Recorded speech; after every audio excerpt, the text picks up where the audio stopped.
బ్రహ్మపుత్ర నదిని అరుణాచల్ ప్రదేశ్లో ఏ పేరుతో పిలుస్తారు?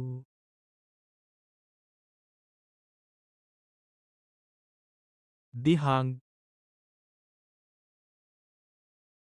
బ్రహ్మపుత్ర నది చైనాలోని మానసరోవర సరస్సు వద్దకి సమీపంగా తియంగ్ నదిగా ప్రారంభమవుతుంది.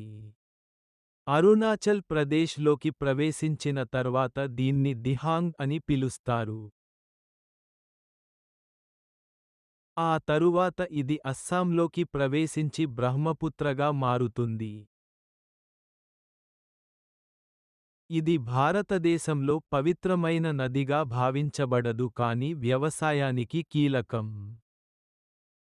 గంగా నదిని బంగ్లాదేశ్లో ఏ పేరుతో పిలుస్తారు?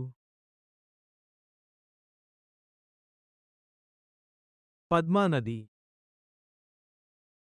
గంగా నది భారతదేశం నుంచి బంగ్లాదేశ్లోకి ప్రవేశించిన తర్వాత పద్మా నదిగా పిలుస్తారు. బంగ్లాదేశ్లో పద్మా నది, జమున, బ్రహ్మపుత్ర నది కలసి చివరికి మేఘ్నా నదిలో కలుస్తాయి. ఇది బంగాళాఖాతంలో కలుస్తుంది. గంగా నది పొడవు ఎంత? 2523 కిలోమీటర్లు. గంగా నది భారతదేశపు అతి పొడవైన నది. మహిళలకు ఓటు హక్కు కల్పించిన తొలి దేశం ఏది? న్యూజిలాండ్. న్యూజిలాండ్ 1893లో మహిళలకు ఓటు హక్కు ఇచ్చిన తొలి దేశం. ప్రపంచ మహిళ ఓటింగ్ చరిత్రలో మైలురాయి. భారతదేశంలో మొదటి మున్సిపల్ కార్పొరేషన్ను ఎక్కడ స్థాపించారు? మద్రాసు, ప్రస్తుత చెన్నై, 1687లో.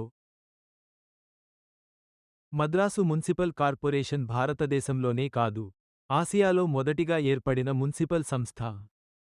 భారతదేశంలో మొట్టమొదటి పట్టణాభివృద్ధి సంస్థను ఎక్కడ ఏర్పాటు చేశారు? ఢిల్లీ, 1964లో.